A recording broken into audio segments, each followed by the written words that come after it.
भरत जी बोले माँ के घर में सब कुशल है, लेकिन भरत के घर में सब कुशल है ना आज।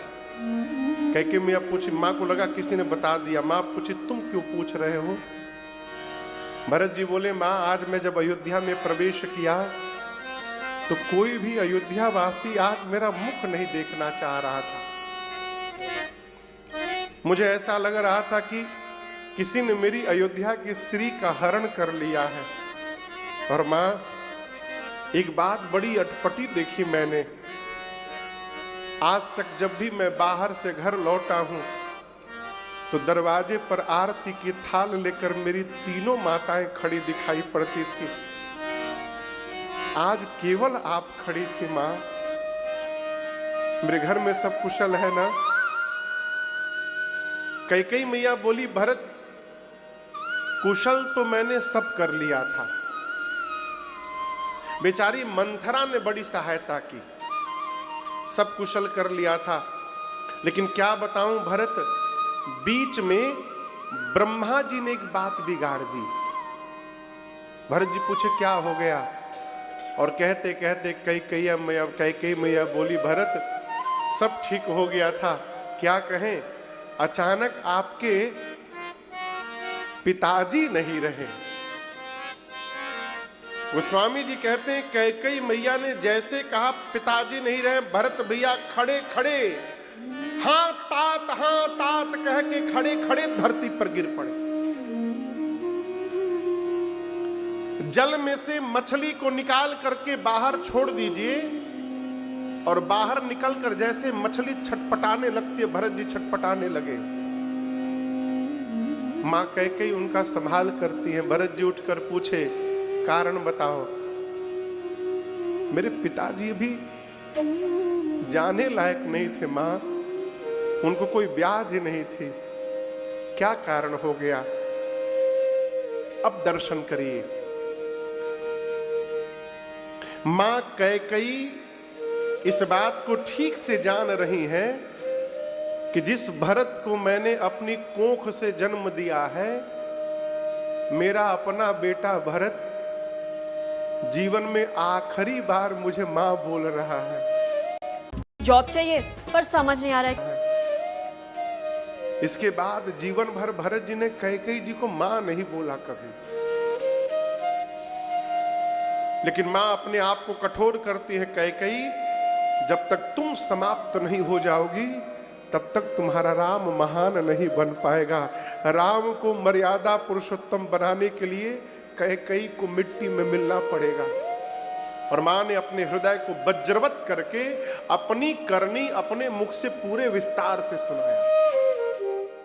तुम्हारे पिताजी राम को युवराज बनाने वाले थे, मंथरा ने बड़ी सहायता की, मैंने 2 वरदान मांग लिए। भरत जी पूछे, क्या मांग लिया? कैकेयी बोली कि पहले वरदान में राम के स्थान पर तुम्हारे लिए राज सत्ता मांग लिया। इतना सुनते भरत जी मूर्छित तो हो गए। मां ने जगाया। भरत जी बोले, दूसरा क्या मांगा? कैकेयी बोली कि राम के लिए 14 वर्ष का वनवास मांगा। राम के साथ सीता लक्ष्मण भी वन में चले गए। राम के ही वियोग में तुम्हारे पिताजी भी चले गए। गोस्वामी जी कहते हैं, भरत जी सुने तो स्तब्ध हो गए। कल्पना करिए, कोई व्यक्ति मोटरसाइकिल चला के जा रहा हो और एक्सीडेंट हो जाए। उठने के बाद वो देखे कि उसका बायां हाथ पूरा छिल गया है। बहुत पीड़ा होगी देख करके, लेकिन 2 मिनट बाद पता चले कि बायां तो केवल छिला है, दाहिना तो टूट गया है। जब ये पता चलता है कि ये टूट गया है, उसके बाद बाएं हाथ की पीड़ा समाप्त हो जाती है। कहने का अर्थ, जीवन में जब बड़ा दुख आता है तो छोटा दुख समाप्त हो जाता है। भरत जी अब तक इसलिए रो रहे थे कि पिताजी नहीं रहे। और गोस्वामी जी कहते हैं, भरत जी जब सुने कि मेरे भैया वन चले गए तो भरत जी पिताजी की मृत्यु भूल गए। भरत ही बिसरेउ पितु मरन, सुनत राम बन गौन, हे तू अपन पाँव जान जिया, थकित रहे धरि मौन। भरत जी स्तब्ध हो गए, मौन हो गए। कैकेयी मियां बोली, मौन क्यों हो गए हो? भरत जी बोले कि आपने सब सही कहा, एक बात सही नहीं कही आपने। कैकेयी मियां पूछी, क्या? आपने कहा कि पिताजी राम भैया के वियोग में प्राण त्याग दिए, ये सत्य नहीं है। मैं जान गया सब। कैकेयी मियां बोली, क्या सत्य है? भरत जी बोले, पिताजी चाहते तो राज सत्ता सब कुछ छोड़कर और जहां भैया गए हैं वन में, वहां जाकर भैया के पास रहते और अपने प्राण को बचा लेते, लेकिन पिताजी ने ऐसा किया नहीं, प्राण त्याग दिया। जानती हो क्यों? मां पूछी, क्यों? भरत जी बोले, यदि पिताजी सोचे होंगे यदि जीवित रहूंगा तो इस पापी भरत का मुख देखना पड़ेगा। मैं इतना बड़ा पापी हूं कि इस पापी का मुख न दिखाई पड़े, इसलिए मेरे आने के पहले ही पिताजी ने प्राण का त्याग कर दिया। भरत जी तुरंत उठ कर गए मां कौशल्या के पास। गोस्वामी जी लिखते हैं कि कौशल्या मैया अपने कक्ष में बैठी हुई थी। आंख में जब आंसू भर जाता है ना तो स्पष्ट नहीं दिखाई देता है। कैसा दिखाई देता है? जोर से बोलिए। धुंधला दिखाई देता है। मां कौशल्या रो रही थी, आंख में आंसू भरे थे। द्वार पर भरत जी आके खड़े हो गए कमरे के। भरत जी और राम जी दोनों देखने में एक जैसे हैं।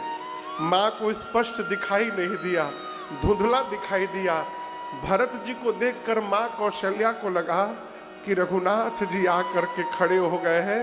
मां इतनी विह्वल हो गई कि राम से समझकर मिलने के लिए उठकर दौड़ी और दरवाजे के बीच तक आते आते मां कौशल्या बेहोश होकर धरती पर गिर पड़ी। गोस्वामी जी लिखते हैं, भरत ही देखी मातु उठी धाई, मूर्छित अवनी पड़ी झड़ी आई। मूर्छित होके मां कौशल्या गिर गई। भरत जी जाकर मां के पांव से लिपट गए। जब मां की मूर्छा गई, देखिए तो भरत जी आ गए। मां ने भरत को गोद में बिठाकर हृदय से लगाकर रोने लगी मैया। और आपको बताऊं, गोस्वामी जी लिखते हैं, भरत जी बार बार कौशल्या मैया का मांग देखते हैं। मांग जहां सिंदूर लगाती थी, आज सिंदूर नहीं था। बार बार उसको निहार रहे। मां पूछी, क्या देख रहे हो? भरत जी कहते हैं, मां को त्रिभुवन मोहि सरिस अभागी। भरत जी कहते, मां इस त्रैलोक्य में, तीनों लोक में तेरे भरत से बड़ा अभागा आज कौन होगा? मां पूछी, अपने को अभागी क्यों बोल रहे हो? भरत जी बोले, मां जिस पुत्र के कारण मां के मांग का सिंदूर मिट जाए, उससे अभागा पुत्र संसार में कौन हो सकता है? मां पिताजी कहाँ है? मेरे भैया राम कहाँ है? मां स्वरूप मेरी भाभी कहाँ है? मेरा प्राण प्रिय भाई लक्ष्मण कहाँ है? मां भरत जी कहते, मां मैं सत्य कहता हूं, इस पूरे घटनाक्रम को मैं जानता नहीं हूं। मां मेरा तनिक भी दोष नहीं है। मां मैं कुछ नहीं जानता हूं। यदि भैया के वनवास में मेरी तनिक भी सहमति हो ना मां, तो जो पाप गुरु की हत्या से लगता है तेरे भरत को लग जाए। मैं ईश्वर की सौगंध लेकर कहता हूं मां, मैं पाप लेने को तैयार बैठा हूं।